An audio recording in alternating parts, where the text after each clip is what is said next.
पर 2 इंच की जगह नहीं होती, और 2 गज की दूरी आप पब्लिक के लिए कहते हैं। प्रधानमंत्री जी, देश आज आपसे पूछ रहा है कि उमड़ता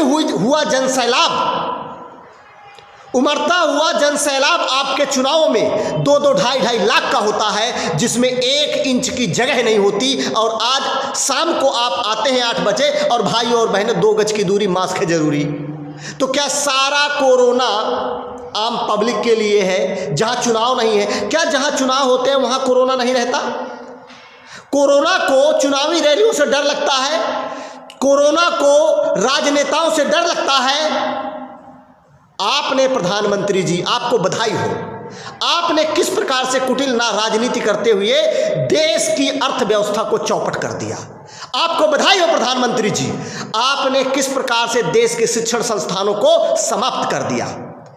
प्रधानमंत्री जी, देश का आज एक विद्यार्थी आज आपसे पूछ रहा है, देश का एक शिक्षक आज आपसे पूछ रहा है कि अगर आपकी रैली में 2 से 2.5 लाख लोग उपस्थित हो सकते हैं, तो क्या शिक्षण संस्थानों में 50 से 60 बच्चे एक क्लास में उपस्थित होकर के पढ़ाई नहीं कर सकते?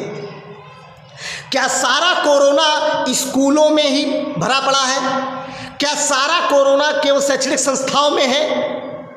प्रधानमंत्री जी, जितनी भीड़ आपकी एक रैली में है, उतनी पूरे एक बोर्ड के बच्चों की संख्या है। आपने पूरे देश के बोर्डों के परीक्षा स्थगित कर दिए हैं। आप चुनाव को स्थगित नहीं कर सकते थे?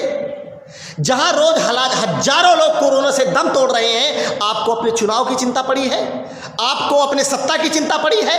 क्या आप सत्ता लोलू हैं? दूसरों को आप कहा करते थे कि ये सत्ता के भूखे हैं, सत्ता के प्यासे हैं। प्रधानमंत्री जी, मैंने आपसे ज्यादा सत्ता लोलू आदमी मैंने कभी नहीं देखा।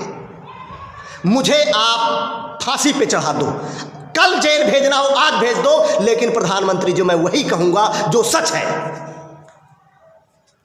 प्रधानमंत्री जी, आप सिर्फ और सिर्फ शिक्षण संस्थाओं के साथ खिलवाड़ करने के सिवा और कुछ नहीं कर रहे हैं।